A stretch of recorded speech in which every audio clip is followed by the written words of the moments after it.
Hello friends, स्वागत है आप सभी का आपके अपने चैनल में।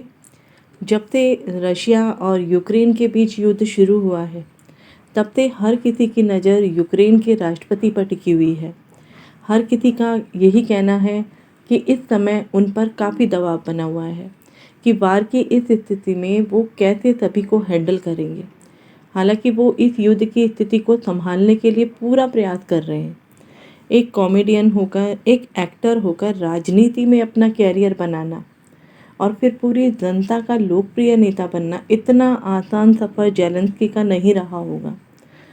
उनकी अपनी राजनीतिक पार्टी का नाम है सर्वेंट ऑफ द पीपल, जिसके कारण उनको इतनी लोकप्रियता 2015 में मिली। साल 2014 जेलेंस्की के लिए काफ़ी अच्छा साबित हुआ। इस साल यूक्रेन की जनता ने रशिया समर्थक राष्ट्रपति विक्टर यानुकोविच के खिलाफ विद्रोह करना शुरू किया था, जिसका जवाब देने के लिए रशिया ने यूक्रेन पे हमला शुरू कर दिया और जिसके कारण रशिया क्रीमिया पर कब्जा करने में कामयाब हो गया। ऐसे में यूक्रेन की स्थिति गंभीर होने लगी, जिसके एक साल के बाद political satire servant of the people ने जेलेंस्की का नाम राष्ट्रपति के लिए चुना और 2019 में वो यूक्रेन के प्रेसिडेंट बन गए। जब से रशिया और यूक्रेन के बीच ये फाइट शुरू हुई है, तब से यही अनुमान लगाया जा रहा है कि जेलेंस्की की लाइफ को खतरा है। आप लोगों के भी बहुत से सवाल थे कि ज्योतिष से ये कैसे देखा जाए कि क्या वाकई में उनकी लाइफ को खतरा है। तो आज इस वीडियो में हम ज्योतिष के द्वारा ये समझने की कोशिश करते हैं। जेलेंस्की वृषभ लग्न के व्यक्ति हैं और वृषभ लग्न के व्यक्तियों में एक क्वालिटी होती है कि वो अपनी कला के द्वारा, अपनी क्रिएटिविटी से गैदरिंग करने में माहिर होते हैं और कला इनके जीवन का आधार होता है। हंसमुख प्रवृत्ति के व्यक्ति होते हैं वृषभ लग्न वाले। गुड लुकिंग पर्सनालिटी होते हैं। अपनी बातों से किसी को भी अट्रैक्ट करने की पूरी क्षमता इनमें होती है और ये सारी क्वालिटी जेलेंस्की में देखी जा सकती है। इनके लग्न की बात करें तो लग्न में कोई ग्रह नहीं है और लग्न मंगल के नक्षत्र में है, जो कुंडली के 3rd हाउस में अपनी नीच राशि कर्क में है। इस मंगल का नीच भंग भी हो रहा है ओन साइन चंद्रमा के वहाँ होने की वजह से। 3rd हाउस में ये मंगल और चंद्रमा 9th हाउस में बैठे हुए लग्नेश शुक्र को और 4th लॉर्ड सूर्य से म्यूचुअल एस्पेक्ट में भी है। बहुत ही सुंदर राजयोग बन रहा है इनके चार्ट में 3rd हाउस का और 9th हाउस का, जो इनको आर्टिस्टिक बना रहा है, एक पब्लिक फिगर बना रहा है। यहाँ पर इनके 2nd लॉर्ड मरकरी का 8th लॉर्ड जुपिटर से राशि परिवर्तन है। इसके अलावा 4th लॉर्ड सूर्य का और 9th लॉर्ड शनि का भी राशि परिवर्तन है, जो बहुत ही सुंदर राजयोग के साथ इनको एक नेम फेम पर्सनालिटी बना रहा है, एक नेम फेम वाली पॉपुलैरिटी इनको दे रहा है। इन सभी राजयोग के कारण एंटरटेन की दुनिया में इन्होंने बहुत अच्छा नाम कमाया। जिस समय इन्होंने एक्टिंग के क्षेत्र में एंट्री की थी, उस समय इनकी इसी लग्नेश शुक्र की दशा थी, यानी 92 से लेकर के 2012 तक इनकी शुक्र की महादशा थी। इनका शुक्र 3rd लॉर्ड चंद्रमा के नक्षत्र में होने के कारण एक्टिंग और इंटेलेक्चुअल स्किल के कारण ये एक्टर बन गए।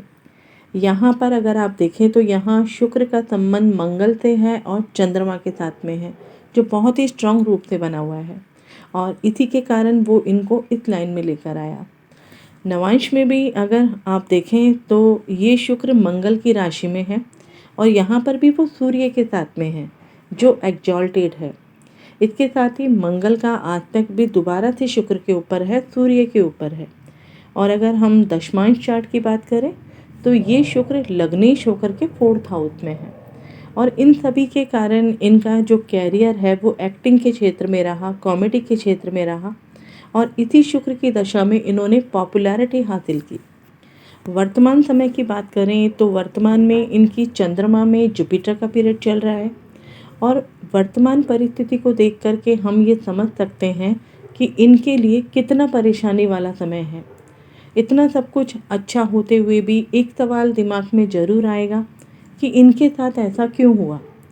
तो सबसे पहले हमें इनके चार्ट में ये देखना होगा कि वृषभ लग्न के लिए चंद्रमा और जुपिटर दोनों फंक्शनल मैलेफिक होते हैं, जो अपनी दशा अंतर्दशा में जाकर अपनी प्लेसमेंट के हिसाब से रिजल्ट देते हैं। इनके चार्ट की बात करें तो इनके चार्ट में चंद्रमा थर्ड लॉर्ड होकर के थर्ड हाउस में है और जुपिटर एट्थ लॉर्ड होकर के सेकंड हाउस में है, जो इनके लिए डिफ़िकल्ट समय बता रहा है। एक और बात आप यहाँ पर नोट करें, चलित चार्ट में ये दोनों ही प्लैनेट जो हैं वो अपनी प्लेसमेंट बदल रहे हैं, जबकि सभी ग्रह अपनी लग्न चार्ट के अनुसार बैठे हुए हैं। तो साफ तौर पर ये देखा जा सकता है कि ये जो दशा सीक्वेंस है चंद्रमा और जुपिटर का, वो इनके लिए बहुत ही परेशानी वाला समय लेकर आने वाला है और वही समय इनका इस समय चल रहा है और जो परिस्थितियाँ इस समय बनी हुई हैं वो हम सभी देख भी रहे हैं। तो ये समय यानी कि अक्टूबर 2022 तक का जो समय है, जब इनकी चंद्रमा में जुपिटर का पीरियड रहने वाला है, तो ये समय इनके लिए बहुत बड़े चैलेंज लेकर आने वाला है और जो हो रहा है वो हम सभी देख भी रहे हैं कि किस तरीके की परिस्थितियों को वो फेस कर रहे हैं।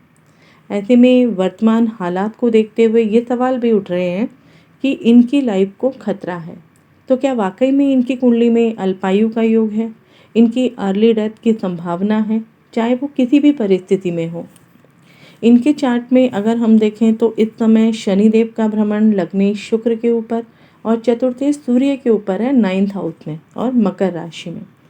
शनि का ये गोचर चंद्रमा से भी सप्तम भाव में है और सप्तमेश मंगल से भी सप्तम भाव में है। चंद्रमा से जो बहुत अच्छी स्थिति में नहीं कहा जा सकता, तो हम कह सकते हैं कि इस समय सप्तमेश मंगल और शनि की युति चंद्रमा से जब सप्तम भाव में बन रही है तो इनके लिए बहुत विषम परिस्थितियां बनी हुई हैं। हालांकि चंद्रमा मंगल का ये जो योग है वो नाड़ी एस्ट्रोलॉजी के हिसाब से जगत जननी योग बनाता है, धन योग बनाता है और इन्होंने अपनी लाइफ में इसका फ़ायदा भी लिया है। लेकिन अभी मंगल और शनि की जो ये युति बनी है, जो 26 फरवरी को हुई थी, इस युति के कैसे फल व्यक्ति को मिलते हैं, इस पर मैंने बहुत डिटेल में वीडियो आप लोगों को दिया है, आप लोग उसे सुन सकते हैं। तो इस युति से हम देख सकते हैं कि जेलेंस्की के लिए, उनकी आयु के लिए, उनके कैरियर के लिए, उनके अपने जीवन के लिए किस तरीके का समय होगा। ऐसे में सबसे पहले ये देखने की कोशिश करते हैं कि इतने बेनिफिक प्लैनेट होने के बाद भी क्या इनके चार्ट में अल्पायु योग है या नहीं है। ऋषि पराशर के द्वारा 82 विधियाँ ज्योतिष में बताई गई हैं, जिससे आयु की गणना की जा सकती है, आयु का निर्धारण किया जा सकता है, जिसमें ग्रहों का बल देखा जाता है, भाव का बल भी देखा जाता है। किसी भी कुंडली में अल्पायु, मध्यायु या फिर दीर्घायु के योग होते हैं, जिनमें किसी भी व्यक्ति के जीवन की आयु का निर्धारण किया जा सकता है। इनके चार्ट की अगर हम बात करें तो इनके चार्ट में लग्नेश शुक्र को देखना बहुत ज़रूरी है, जो इनकी आयु के लिए बहुत इम्पॉर्टेंट है। यहाँ पर शुक्र मूवेबल साइन में है, यानी कि मकर राशि में है और मकर राशि चर राशि मानी जाती है। इसके अलावा चंद्रमा पर पाप प्रभाव है थर्ड हाउस में, जिसका डायरेक्ट संबंध लग्नेश शुक्र से बन रहा है। तो ये योग बहुत अच्छा नहीं कहा जा सकता इनकी आयु के लिए, क्योंकि ये शुक्र लग्नेश होने के साथ साथ 6th हाउस का लॉर्ड भी है। तो यहाँ पर शुक्र के साथ चंद्रमा का जो संबंध बन रहा है वो बहुत अच्छा नहीं है। इसके अलावा जुपिटर को भी देखना बहुत ज़रूरी है, जो अष्टमेश है और अष्टम भाव या भावेश को आयु के लिए भी देखा जाता है। यहाँ जुपिटर खुद अष्टमेश है और मारक भाव में बैठकर मारक बन गया है, साथ ही वो ड्यूल साइन में भी चला गया, जो आयु को देखते हुए बहुत अच्छा नहीं कहा जा सकता। अभी इनकी जो दशा है वो भी चंद्रमा में जुपिटर की है, यानी दोनों फंक्शनल मैलेफिक ग्रह हैं। चंद्रमा को हमने स्टडी किया। अगर हम जुपिटर को देखें तो जुपिटर यहाँ पर वृषभ लग्न में फंक्शनल मैलेफिक होता है, जो वायु तत्व की मिथुन राशि में सेकंड हाउस में चला गया और ज़्यादा मारक हो गया है और ज़्यादा मैलेफिक हो गया है। इसके अलावा ये जुपिटर 7th लॉर्ड मंगल के नक्षत्र में भी है। जुपिटर मार्स का ये जो कॉम्बिनेशन है वो व्यक्ति को एग्रेशन में लाता है। एक हिडन एंगर जो होता है वो व्यक्ति के अंदर होता है, जो समय आने पर दिखाई देता है।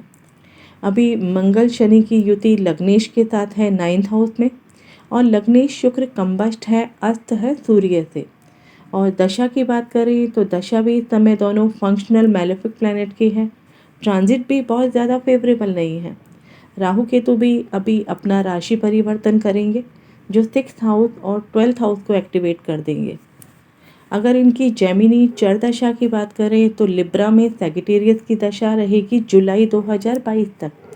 तो इस समय 6th हाउस और 8th हाउस की दशा है वो भी अच्छी नहीं है। तो ये समय यानी जब चंद्रमा में, जुपिटर में, मंगल या फिर राहु का प्रत्यंतर रहेगा तो इनके लिए आयु का खतरा रहेगा। इन्हें सावधान रहना चाहिए एयर स्ट्राइक से, क्योंकि जुपिटर, राहु, चंद्रमा और मंगल का ये जो कॉम्बिनेशन है वो एयर को शो करता है। वहीं मंगल और राहु का जो कॉम्बिनेशन है वो सिक्योरिटी में असुरक्षा को लेकर खतरा भी बता रहा है, क्योंकि मंगल, राहु, केतु का ये जो कॉम्बिनेशन है वो गेट पे खड़े होने वाले सिक्योरिटी गार्ड के लिए भी देखा जाता है, या फिर आपको जहाँ से सुरक्षा मिल रही होती है उसके लिए भी देखा जाता है। तो यहाँ से इनको शारीरिक कष्ट दिखाई देता है। मुंडेन एस्ट्रोलॉजी में भी जब भी शुक्र अस्त होता है और साथ ही 2 ग्रहण भी किसी महीने में आ जाते हैं तो ये किसी बड़े लीडर की लाइफ के लिए बहुत बड़े खतरे का संकेत हो सकता है। एक और बात यहाँ नोट करने वाली है कि इनका मंगल रेट्रोग्रेड है 6 डिग्री पर, जो पीछे जाकर 8th लॉर्ड जुपिटर से रिलेशन बनाता है 2nd हाउस में। ये रिलेशन एक हिडन एंगर के साथ साथ व्यक्ति को जिद्दी भी बनाता है, स्टबर्न भी बना देता है। और जो हम लोग देख रहे हैं कि उनकी ये जिद पूरे यूक्रेन के लिए परेशानी का कारण बन गई है। कुछ एक वीडियोस मैंने अभी रशिया यूक्रेन पर अपनी ज्योतिष विश्लेषण के द्वारा अपलोड किए हैं, आप उन्हें चेक कर सकते हैं कि जेलेंस्की की ये जिद किस तरह से यूक्रेन के साथ साथ उनकी अपनी लाइफ के लिए भी घातक बन गई है। तो अपने एस्ट्रोलॉजिकल एनालिसिस से ये कहा जा सकता है कि जुलाई 2022 तक इनको बहुत सावधान रहना चाहिए। इनकी कुंडली में अल्पायु और मध्यायु के योग बने हुए हैं। तो ये थे मेरे ज्योतिषीय विश्लेषण इनकी आयु को लेकर के, जो आप लोगों के बहुत से सवाल मेरे पास आए थे। आशा करती हूँ ज्योतिष के दृष्टिकोण से आपको ये वीडियो ज़रूर पसंद आया होगा। मिलते हैं एक और नई इंटरेस्टिंग ज्योतिष की जानकारी के साथ। तब तक अपना और अपने परिवार का ख्याल रखें, सुरक्षित रहें। जय हिंद, जय भारत।